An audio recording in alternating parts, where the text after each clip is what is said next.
हाँ जी। बाबा,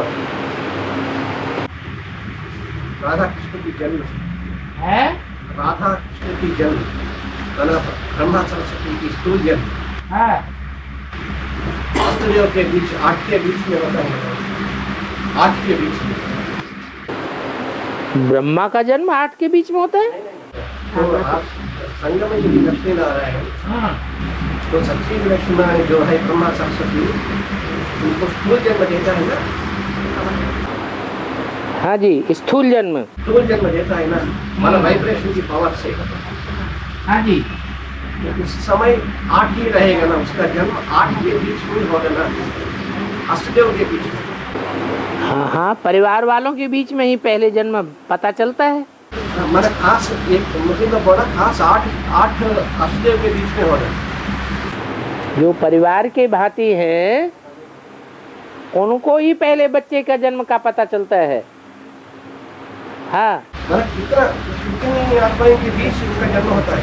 जो भी परिवार के भांति होंगे, परिवार के भांति तो थोड़े ही होते हैं, सारी दुनिया थोड़े ही होती है, पूरा गांव के लोग थोड़े ही होते हैं।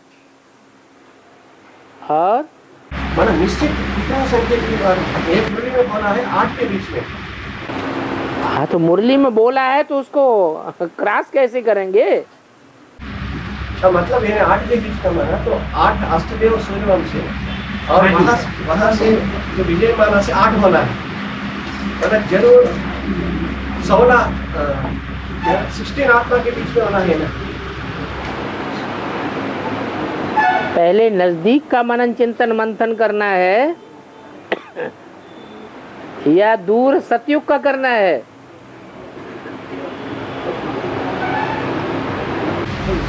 सब ज्ञान की बात है। ज्ञान की बातें संगम में हैं या सतयुग में होंगी। तो सच्ची की ज्ञान भी संगम में होता है। हाँ जी, जो संगम में होगा शूटिंग वो ही फिर कहाँ होगी, सतयुग में भी वैसा ही होगा। और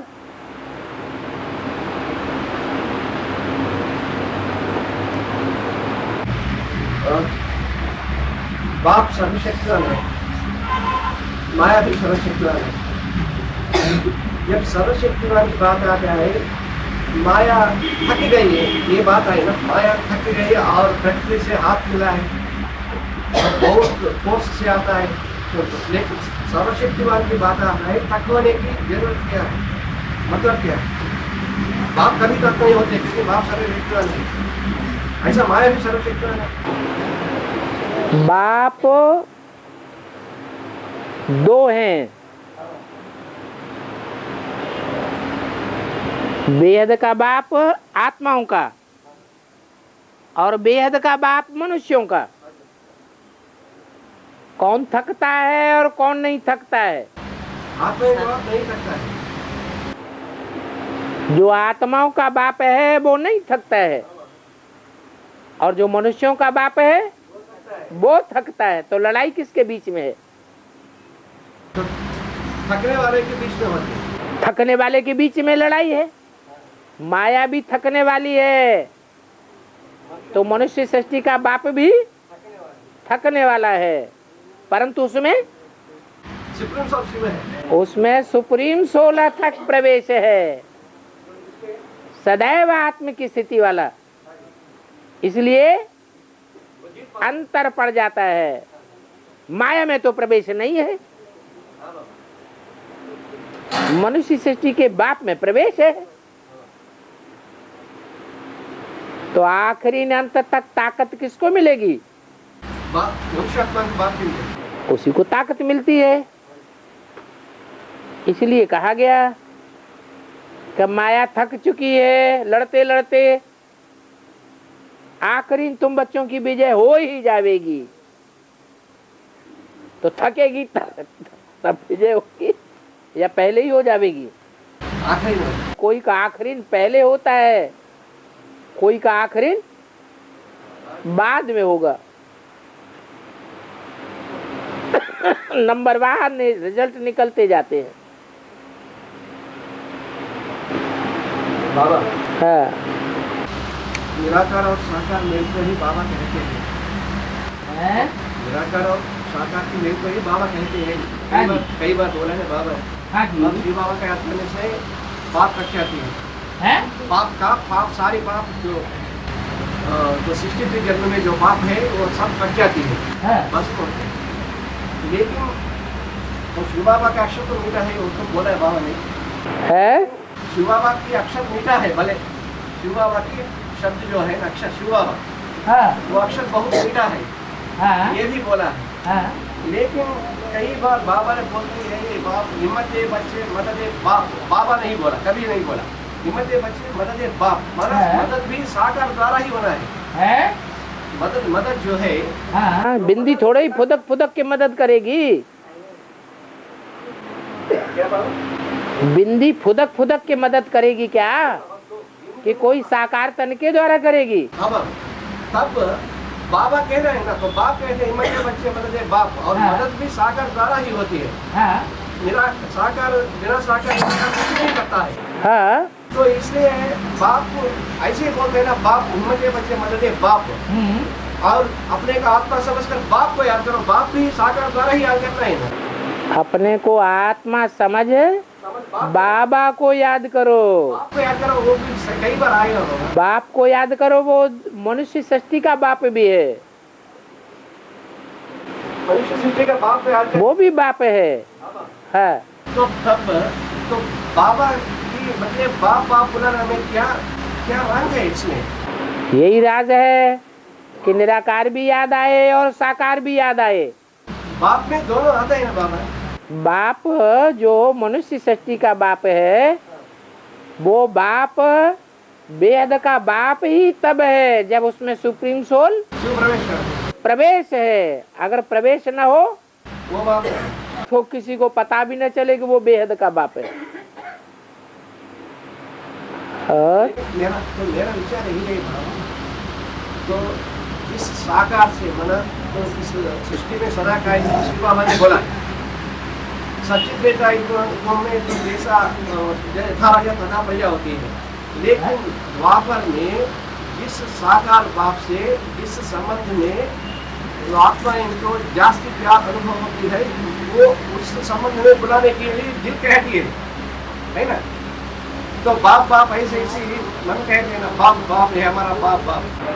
तो द्वापर की तो बात ही नहीं, वहाँ तो कोई जानता ही नहीं है। लेकिन यहाँ तो है ना बाबा, यहाँ जानते हैं, जिनको पहचान दी जाती है वो ही जानते हैं।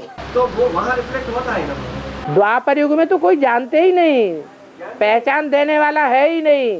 लेकिन जास्ती संबंध साकार द्वारा वो संबंध की अनुभूति पाई ना। वो पाएंगे भी वही जिन्होंने संगम युग में प्रैक्टिकल शूटिंग की है। जिन्होंने संगम युग में प्यार की शूटिंग ही नहीं की है प्रैक्टिकल में, वो कैसे पावेंगे? लेकिन दिल ऐसे कह रहे बाप बुलाने में बहुत अनुभूति होती है, अनुभव होती है। क्योंकि वो अनुभव जो है वो शरीर के साथ होता है या बिना शरीर के अनुभव होता है? हाँ, तो साकार शरीर और निराकार बाप तो अनुभव है। तो बाबा बुलाने में तो मना तो नहीं करते ना बाबा ने। जब 2 बार बाप कहेंगे तो एक निराकार हो गया, एक साकार हो गया। बाप ऐसे 2 बार बुलाने, बाबा एक बार बुलाना अच्छा लगता है। हाँ, लेकिन बाप जो है वो मीठा शब्द नहीं है। उसके मुकाबले, बाबा के मुकाबले बाप मीठा है या बाबा मीठा है? लेकिन तो हमारे दिल में तो लेकिन नहीं, एक बात का जवाब दो। तो बाबा ने तो बाबा के मुकाबले बाप शब्द मीठा है या कड़ुआ है? मुझे तो बाप ही शब्द ही मीठा लग रहा है बाबा। प्रैक्टिकल प्रूफ भी देते हैं। बाप अपना वर्षा दे या न दे, लेकिन बाबा का वर्षा जरूर मिलता है। तो कौन मीठा हुआ? हैं? बाबा ही मीठा हुआ। इतना मीठा तो और कोई हो ही नहीं सकता। बाप तो लात मार देगा, घर में से बाहर निकाल देगा, फारकती दे देगा, अखबार में निकाल देगा। ये हमारे कंट्रोल में नहीं है। लेकिन कई बार मुरलियों में बाप की शब्द आती है ना। मुरलियों में तो सब कुछ आता है, बाप भी आता है, पाप भी आता है। मुरलियों की बात छोड़ दो। मुरली में जो बात अभी चल रही है कि प्यारा शब्द कौन सा है, क्योंकि जो प्यारा होता है वो जास्ती याद आता है, और जो कड़ुआ होता है वो नहीं आता, वो याद नहीं आता है। तो बाप शब्द बाबा के मुकाबले कड़ुआ कहेंगे। मुंह कड़ुआ हो जाता है जिससे बच्चे को भरोसा नहीं मिलता। बच्चा बाप से फारकती लेकर के दूर चला जाता है तो उसका मुंह कड़ुआ होगा या मीठा होगा? क्या होगा? कड़ुआ हो जाएगा। और हाँ, सूर्यवंशी बच्चों से माया दफन कराती है, तो खुद वो नहीं करती है, लेकिन उनसे माया कराती है। एक बार ऐसे भाव नहीं होती तो मना सूर्यवंशी बच्चों से ही नहीं, सबसे कराती है। सभी बच्चों से पाप कराती है। वो तो दांव पेच ऐसे मारती है कि जो बच्चे नहीं करना चाहते हैं उनसे भी कराती है। मतलब सूर्यवंशी नहीं करना चाहती है, सूर्यवंशी भी नहीं करना चाहते हैं, चंद्रवंशी करना चाहते हैं क्या? वो भी नहीं करना चाहते उसके नीचे बॉडी से नीचे है। नीचे ना तो पहले सूर्यवंशी आते हैं। जो चंद्रवंशी हैं उनमें जास्ती प्योरिटी है या सूर्यवंशियों में जास्ती प्योरिटी है? चंद्रवंशियों में जास्ती प्योरिटी है। तो जिसमें जो आत्मा पवित्र होती है वो पवित्र आत्मा तो पाप कर्म करना ही नहीं चाहती, तो भी माया उनसे कराती है। मतलब सूर्यवंशी चाहते हैं क्या? सूर्यवंशी चाहते हैं क्या? सूर्यवंशी चाहते हैं, चंद्रवंशी वो चाहते नहीं, पाप करने की। सूर्यवंशियों की तो आदत पड़ी हुई है जन्म जन्मांतर की। रुद्रमाला के मणके हैं, जन्म जन्मांतर के राजाएं हैं, विकारी बनने की आदत है। इसलिए वो आदत मजबूर कर देती है पाप कर्म करने के लिए। माया तो बाद में मजबूर करती है। इसलिए कहते हैं जन्म जन्म को पापी। और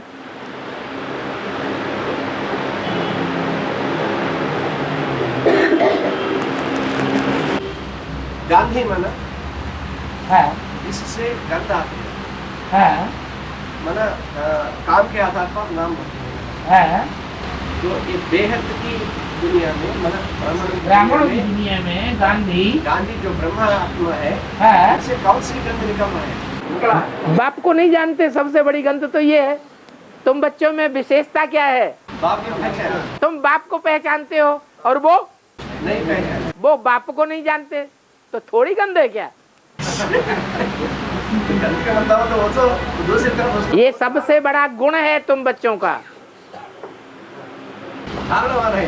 सबसे बड़ा खुशबू है तुम बच्चों की कि तुम बाप को जानते हो और वो नहीं जानते। वो दूसरे धर्म वाले जो है वो बाप को नहीं जानते।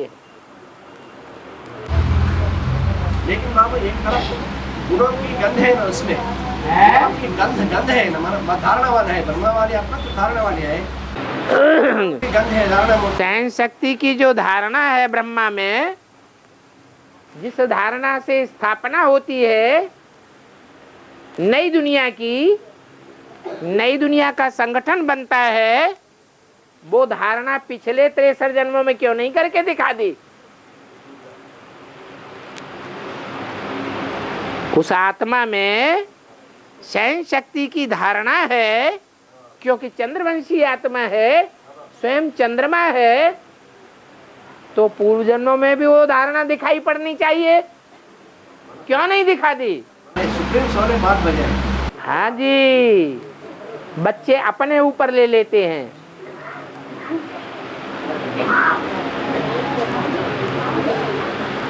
शिवो हम कह के बैठ जाते हैं, मैं ही शिव हूँ, स्थापना करने वाला, पालना करने वाला, विनाश करने वाला। वो एक तरफ वो हिरण्यकश्यप हो गए ना बाबा, वो ब्रह्मा हिरण्यकश्यप हो गया है। कभी कुछ कहते हो, कभी कुछ कहते हो। और हाँ जी, कोई है जगदम्बा सरस्वती है, ज्ञान की देवी है।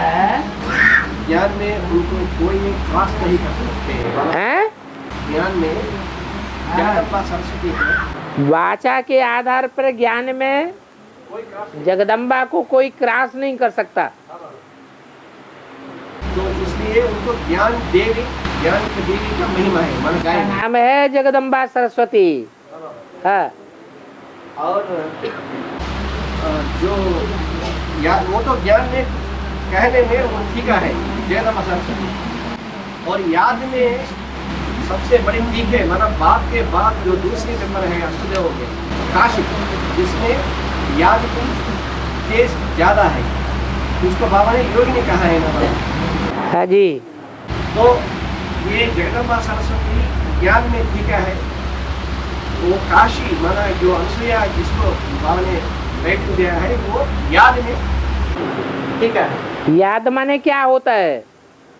याद माना बाप की याद है ना बाबा। याद माने प्यार। जहाँ ज्यादा प्यार होता है वो ऑटोमेटिक याद आता है, निरंतर याद आता है, न चाहने पर भी जो प्यारा होता है वो याद आता है। तो याद माने प्यार।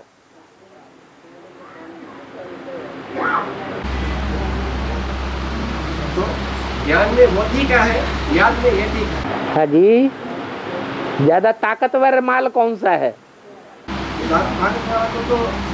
सूर्य याद के है ना बाबा, सूर्यवंशी जो है अष्टदेव, सूर्यवंशी में जो अष्टदेव है। हाँ, याद ही ज्यादा पावरफुल है। याद के बल पर विश्व की बादशाही ली जा सकती है। कहा भी जाता है काशी विश्वनाथ गंगे।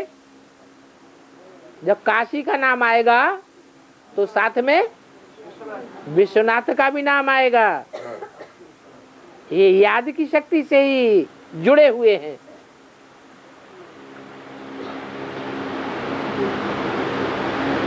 ज्ञान को पावर नहीं कहा जाता है, ज्ञान बल है, लेकिन वो बल नहीं है जो याद में है। ज्ञान तो सोर्स ऑफ इनकम है। और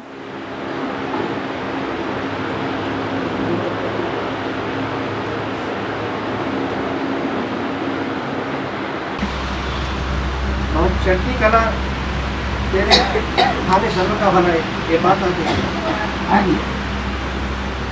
मना कला की, जब कला की बात आती है वो चंद्रमा की लागू होती है, सूर्य को नहीं लागू होती। चढ़ती कला तेरे बहाने सर्व का भला। तो चंद्रमा जो है वो तो कृष्ण की आत्मा है। कृष्ण की आत्मा को 16 कला संपूर्ण से मिसाल दी जाती है। हे कृष्ण नारायण वासुदेव, जो नारायण है वो ही कृष्ण है, वो ही वसुदेव का पुत्र है। तो चढ़ती कला माना किसके लिए, खास किसके लिए लागू होता है? चढ़ती कला जो ब्रह्मा की आत्मा जिसमें प्रवेश, ब्रह्मा के लिए लागू होता है। हाँ। लेकिन वो तो 2018 की बात है ना बाबा, जब अभी भी तो चढ़ती कला ही कहेंगे। पहाड़ पे जब चढ़ते हैं तो चढ़ते चढ़ते कभी कभी जोर से तूफान आता है, तो कहीं शरण लेते हैं किसी गुफा की या किसी शिला की, तो उसे उतरना थोड़ा ही कहेंगे। लगातार चढ़ती कला है, उसकी चढ़ती कला से ही हम ब्राह्मणों का भला हो रहा है। तो लगातार चढ़ती कला 2018 से शुरू होती है। 2018 16 कला संपूर्ण बन जाएगा। संपूर्ण बन जाएगा। हाँ जी, मतलब जब उनको रियलाइजेशन आता है तो गीता की भगवान शिव शंकर भोलेनाथ है, नहीं हो। हाँ जी, तब ही चढ़ती कला संपूर्ण है। और बाबा, संगम की आयु ज्यादा से ज्यादा 100 साल बोली है। हाँ जी, 100 साल। लेकिन राजधानी स्थापन होने में 50-60 वर्ष लगती है। तो असली पढ़ाई शुरू हुआ 76 जब बाप की जबकि असली पढ़ाई जो है, असली पढ़ाई 76 से शुरू हुआ जब बाप का प्रत्यक्ष था। उससे 50 साल ऐड करने से 2000 मतलब 26 आती है। 2026 50 साल ऐड करने से 50 साल पढ़ाई का 50 साल। तो राजधानी स्थापन होने में 50-60 मतलब 50-60 ईयर्स लगता है। तो 50 साल मतलब 2026 तक पढ़ाई जरूर होता है ना बाबा। तो उसके बाद लड़ाई होता है, पढ़ाई, लड़ाई और फिर राजाई, है ना? नहीं ना बाबा? पढ़ाई, लड़ाई, राजाई, ये है ना क्रम है ना। 25 से लेकर के वो 76 से लेकर के 18 तक कितने साल हुए? 18, 16, 17, 18 तक 40 हो गए बाबा। 40। तो 40 से 50 वर्ष लगते हैं तमो प्रधान से सतो प्रधान बनने में। किन के लिए?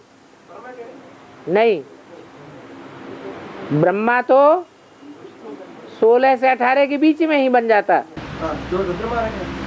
बुद्धि में बैठ गया है गीता का भगवान कौन, तो 1 सेकंड में ब्रह्मा सो विष्णु हो गया। बाकी और जो आत्माएं हैं जो माला में आने वाली हैं, राजयोग की पढ़ाई पढ़ रही हैं, जो भी हो, विजय माला में हो, रुद्रमाला में हो, राज परिवार में हो, उन सब की पढ़ाई चल रही है। ऐसे नहीं रुद्रमाला वालों की ही पढ़ाई चल रही है। रुद्रमाला की भी पढ़ाई है तो विजयमाला की भी पढ़ाई है। जो भी 16,108 की लिस्ट में आने वाले हैं उनको तमो प्रधान से सतो प्रधान बनने में 10 साल का टाइम है, 50 तक। अब राजाएं जब सतो प्रधान बन जाए तो नंबर किसका लगे? राजा तो उसके बाद प्रजा का नंबर लगे। तो जो अगले 10 साल रह जाते हैं उसमें प्रजा वर्ग की जो भी आत्माएं हैं 9 लाख 4.5 लाख, उनको भी तमो प्रधान से सतो प्रधान बनने में टाइम चाहिए। क्योंकि पहले जन्म की जो प्रजा होती है उसकी भी कोई खास खसूसियत है। क्या खसूसियत है जो और धर्मों में और जन्मों की प्रजा में नहीं होती है? नहीं, हाँ वो तो है ही। वो खसूसियत है यथा राजा तथा प्रजा। राजा विश्व का मालिक है तो प्रजा भी अपने को क्या समझेगी? राजा समझेंगे, प्रजा भी नहीं। राजा नहीं, विश्व का मालिक समझेगी। जैसे परिवार में बाप होता है, बच्चा भी होता है। बाप कहेगा इस कारखाने का, इस दुकान का मालिक मैं हूं, तो बच्चा भी क्या कहेगा? उसकी बुद्धि में से ये बात निकाली जा सकती है कि तू मालिक नहीं है? निकल सकती है? नहीं निकल सकती। दूसरे लोग भी क्या समझते हैं, मालिक है या नहीं है?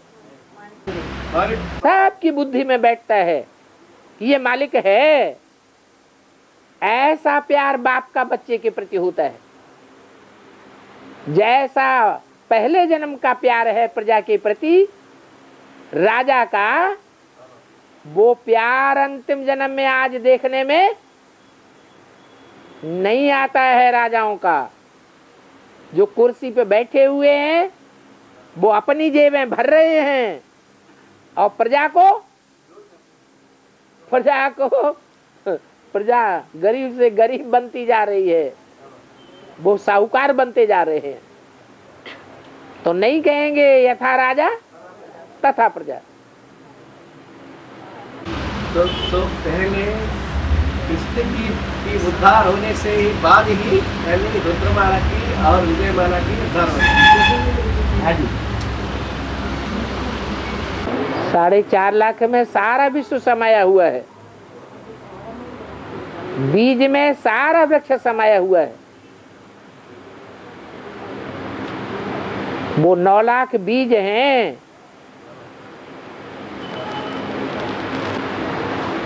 और द्वापर से जास्ती से जास्ती लगता 2 जन्म पुरुष का यानी स्त्री का 2 जन्म मिलता है और उसके बाद चौला बदलते हैं। माना 2 जन्म पुरुष यानी 2 जन्म स्त्री है ना, माना तो अंतिम समय में जो पुरुष स्त्री की चोला को याद रखती है, ऐसी स्त्री भी पुरुष का चोला को याद रखती है, तब जरूर शरीर बदलेगा ना बाबा। तो 2 जन्म कैसा होगा? जास्ती से जास्ती मतलब याद के आधार पर ही चोला मिलेगा ना। द्वापर युग से हर जन्म में ऐसा ही होता है। द्वापर से क्यों, सतयुग के आदि से ही ऐसा होता है कि स्त्री पुरुष को याद करती है तो पुरुष जन्म मिलता, पुरुष स्त्री को याद करता है तो स्त्री जन्म मिलता। द्वापर युग से द्वैत आ जाता है। द्वैत आने के कारण ये अंतर पड़ जाता है कि बहुत सी आत्माओं को 2 जन्म स्त्री या 2 जन्म पुरुष के मिल सकते हैं। वो तो कैसे बाबा, क्योंकि अंतिम की याद माना अंतिम याद जो होती है उसके अनुसार ही चोला मिलता है। अंतिम तो संगम युग है। संगम युग में जैसी जैसी शूटिंग की है, जैसे जैसे संकल्पों का सृष्टि बनाई है वैसा ही होगा। का मतलब मेरा मतलब यही है बाबा, शरीर छोड़ने के द्वापर से शरीर छोड़ने के समय में तो साहजिक पुरुष स्त्री को याद करते हैं, स्त्री पुरुष को याद करते हैं, तब 2 जन्म मिलने की क्या संभावना यही है कि संगम युग में कोई आत्माओं ने ऐसा संकल्प चलाया है कि हमें तो स्त्री चोला ही चाहिए, ये दुर्योधन दुशासन नहीं चाहिए। बीज यहाँ पड़ता है तो बीज पड़ जाता है। संगम में ही संकल्पों का बीज पड़ता है। हम अपनी अपनी सृष्टि अपने आप बनाए रहे हैं। सबसे जास्ती स्त्री चोले कौन लेगी आत्मा? लक्ष्मी। लक्ष्मी को प्योरिटी प्यारी है तो ज्यादा प्योरिटी प्यारी होने के कारण वो कौन से जन्म ज्यादा लेना चाहेगी? स्त्री चोला ज्यादा लेना चाहेगी। हाँ जी। नारायण वाली आत्मा भी मतलब लेडीज बनती है? नारायण वाली आत्मा भी लेडीज का जन्म लेती है? हाँ। तो ऐसे ही पूछा। नारायण वाली आत्मा लेडीज का जन्म ही नहीं लेगी। आप आपने बोला ना एक जन्म स्त्री एक हाँ, एक जन्म स्त्री एक जन्म पुरुष, ये क्रम तो चलता है सतयुग त्रेता में। और द्वापर युग में द्वैतवाद शुरू होने से कोई कोई आत्माओं के दो दो जन्म लगातार भी होते हैं। बाबा, लेकिन वो तो सारे संसार का बाप है, उसको तो नहीं लेना चाहिए ना। क्यों? सारे संसार का बाप है क्या? खाता पीता नहीं है कि सोता नहीं है? है? सारे संसार की जो गति है, जो चाल है, वो उस बीज के अंदर समाई हुई है या नहीं है? है? अरे भगवान नीचे वाला है या भगवान ऊपर वाला है? लेकिन भगवान का बच्चा तो भगवान ही होता है। ये क्या बात हुई? भगवान का बच्चा भगवान होता है, फिर उसका बच्चा भगवान होता है, फिर उसका बच्चा भगवान होता है, फिर तो 84 जन्म भगवान ही भगवान होते रहेंगे।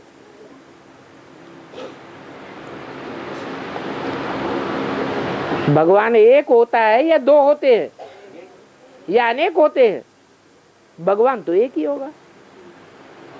और सृष्टि को जो संभालने के लिए वो कार्य करते हैं।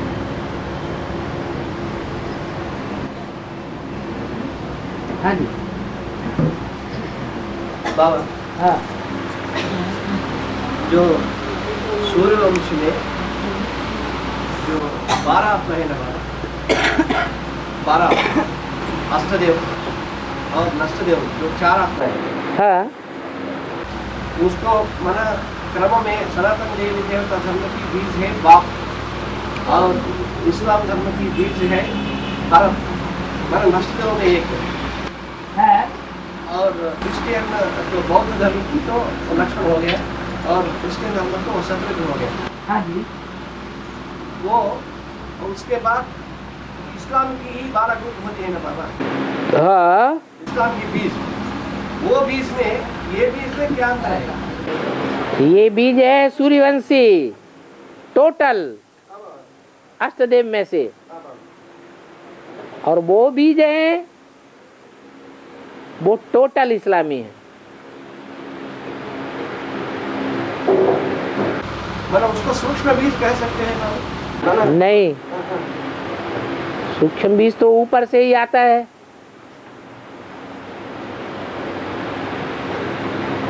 मतलब धर्म पिता होता है, ऊपर से आने वाले धर्म पिता होते हैं। ऊपर से आने वाले धर्म पिता हैं, वो सूक्ष्म बीज तो हैं, लेकिन उनका भी बीज डालने वाला कोई है साकार सृष्टि में। वो होता है ना। हाँ जी। जैसे सिद्धार्थ, शुद्धोधन और बिंदुसार। हाँ जी। माना शुद्धोधन जो आत्मा है, माना सूर्यवंश में जो नष्टदेव में आते हैं ना, वो होता है ना बाबा? नहीं, सूर्यवंश कहाँ हुए? सूर्यवंश तो 8 हैं। हाँ, 8 अंश बाबा, लेकिन 12 ग्रुप है ना, तो 12 हैं, लेकिन 12 में भी 4 तो नष्ट देव हैं। लेकिन वो भी सूर्यवंश में आते हैं। वो भी सूर्यवंश में हैं, लेकिन भिन्न हैं। वो देव नहीं है, वो दानव हैं। हाँ जी।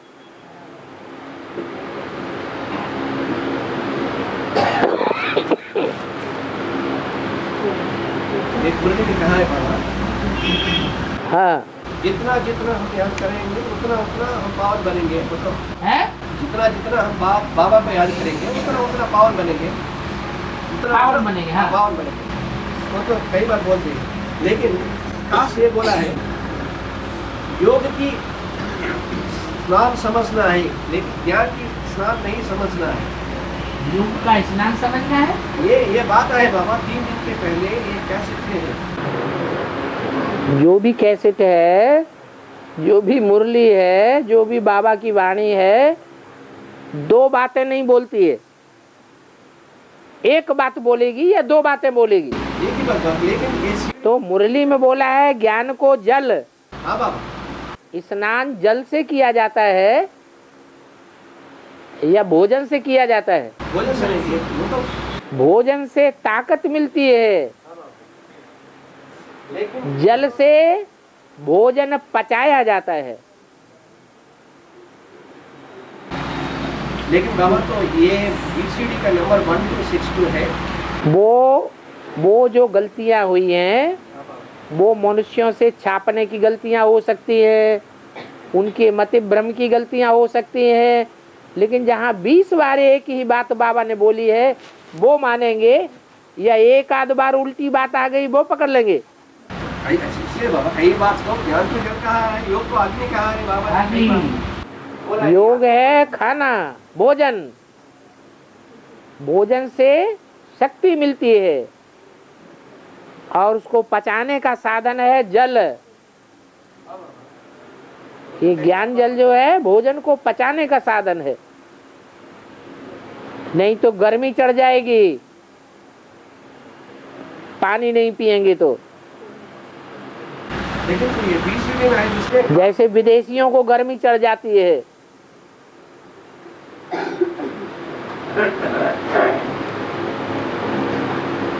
और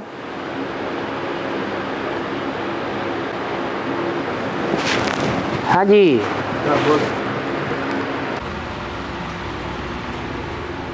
बाबा, तो दक्षिण भारत की जो भाषा है बाबा, दक्षिण भारत की जो भाषा है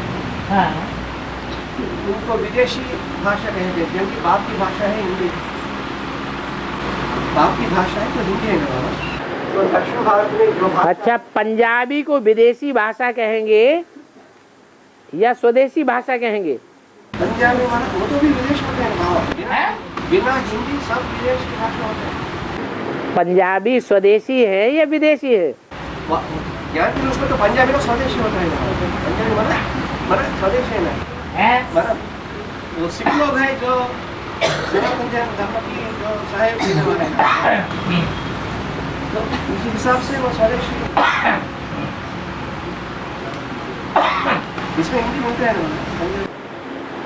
ऐसे ही नेपाली स्वदेशी है या विदेशी है? नेपाली की भाषा मुझे याद नहीं नेपाली याद ही नहीं। नेपाली की भाषा मुझे पता नहीं है? नेपाल देश ही पता नहीं है। देश पता है लेकिन उसका भाषा की तो समझने में नहीं आता। उनकी भाषा अलग है, उनकी भाषा नेपाली अलग है, हिंदी नहीं है। लेकिन वो नेपाल भी भारत के अंदर था या नहीं था? भारत के अंदर था। हाँ, तो भाषा के आधार पर नहीं कहा जा सकता कि ये स्वदेशी है या विदेशी है। जो स्वभाव संस्कार भरे हुए हैं उनके आधार पर कहा जाता है स्वदेशी या विदेशी। और वो स्वभाव संस्कार माता पिता के खून से आते हैं ज्यादातर, माँ बाप के वंशानुगत हैं। जैसे परिवार में पलता है, जैसे वंश में पलता है, वो स्वभाव संस्कार बन जाते हैं।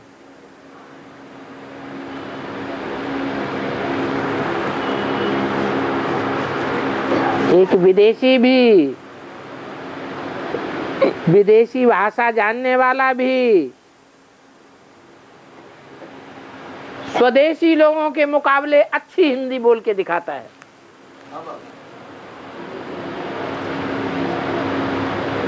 स्वदेशी लोग संस्कृत नहीं जानते हैं और वो संस्कृत में पारंगत होकर के दिखाता है। विदेशी भाषा जानने वाला। इससे क्या साबित होता है? वो तो संस्कार। इससे साबित होता है कि आत्मा स्वदेशी या विदेशी नहीं होती है। क्या?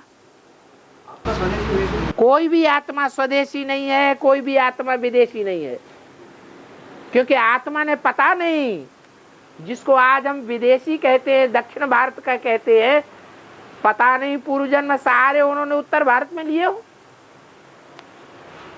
हो सकता है या नहीं हो सकता है? हो सकता है। और बाबा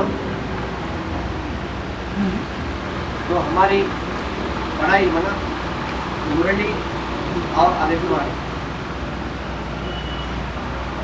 मुरली को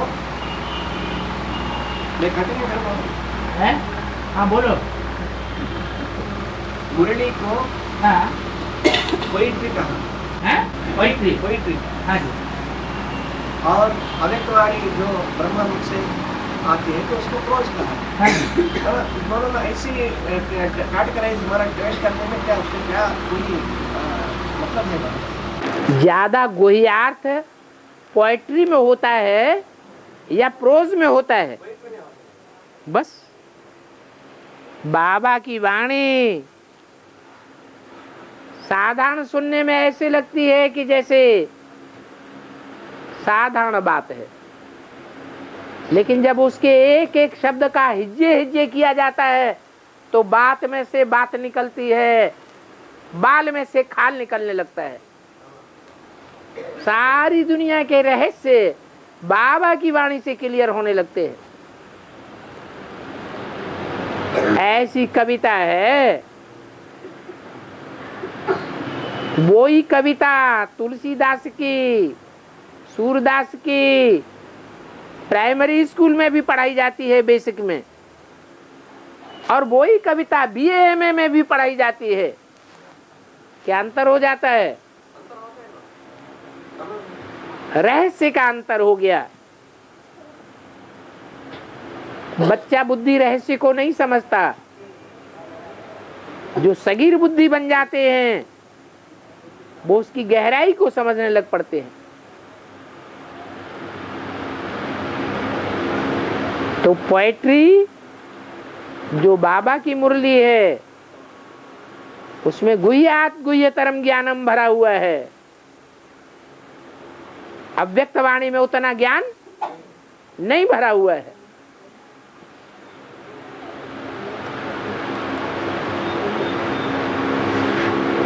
और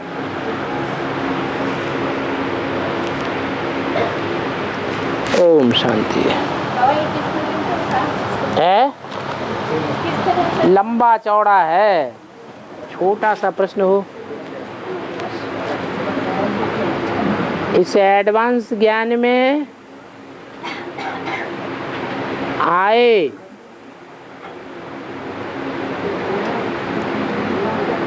लोग शरीर नहीं छोड़ेंगे, लेकिन एक भाई ने शरीर छोड़ दिया।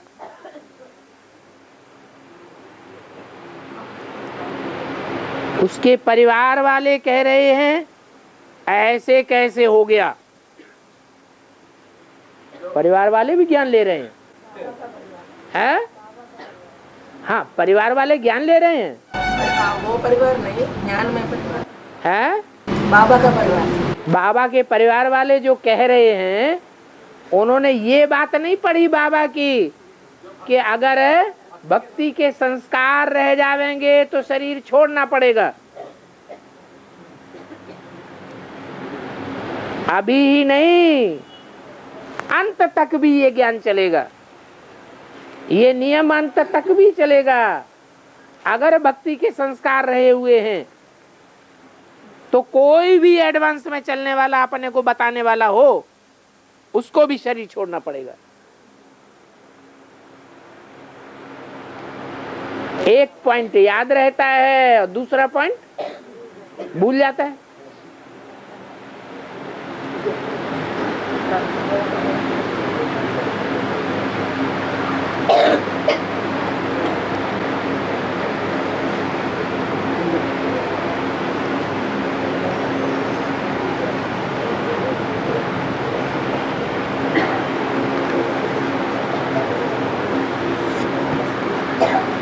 जो परिवार वाले हैं, जिनको हम परिवार वाला कहते हैं, ब्राह्मण परिवार,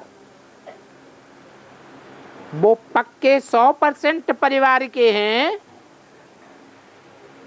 या 9 भागों में ब्राह्मण बटे हुए हैं? शास्त्रों में भी ब्राह्मणों की 9 कुरियां गाई हुई हैं।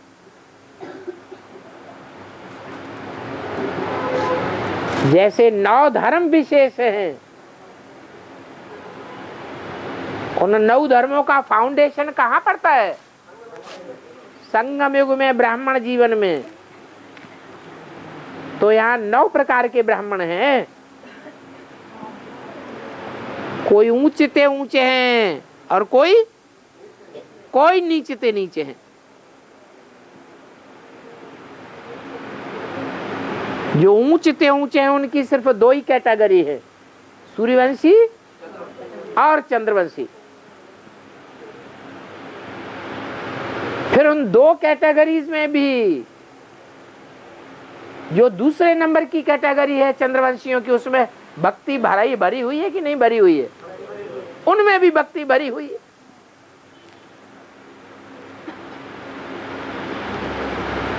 जो ऊंचे ऊंचे कैटेगरी के कहे जाते हैं देवता बनने वाले, वो भी शरीर छोड़ गए, उनका मुखिया भी शरीर छोड़ गया, उनके फॉलोअर्स भी शरीर छोड़ते जा रहे हैं।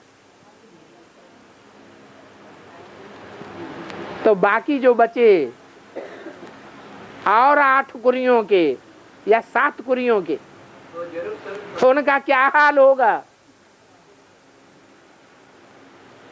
वो तो जरूर शरीर छोड़ेंगे।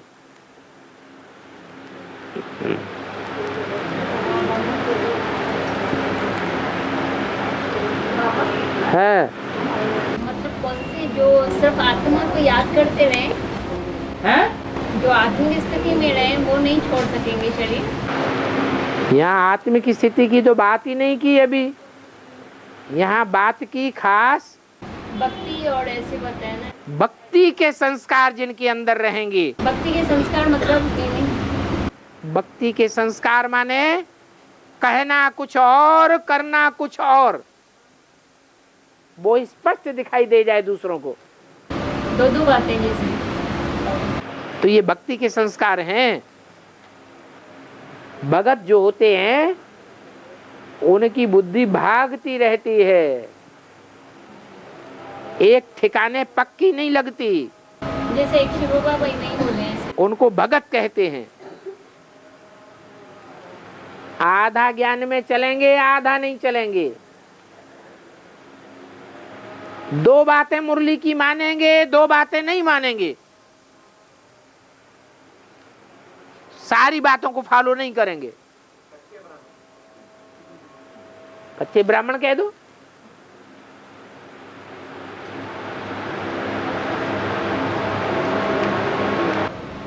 मतलब मुरली के अनुसार जो चले बाबा, वो है जो मुरली के एक वर्ड के अनुसार चले। तो वो कौन है, नाम बताओ। नहीं, मैं मतलब एक बात आपसे पूछना चाहती। हाँ तो बताओ ना, वो कौन है जो मुरली के एक शब्द के अनुसार चलने वाला है? नहीं, आप बताओ। वो चले तो वो शरीर नहीं छोड़ेगा। अरे वो 4.5 लाख निकलेंगे अंत में, जो मुरली के अनुसार चलेंगे, वो शरीर नहीं छोड़ेंगे। बाकी 9 लाख में से 4.5 लाख को भी शरीर छोड़ना पड़ता है।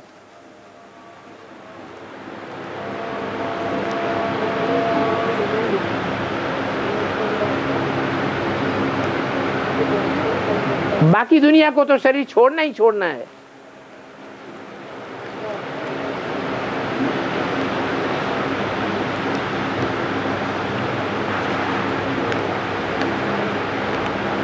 और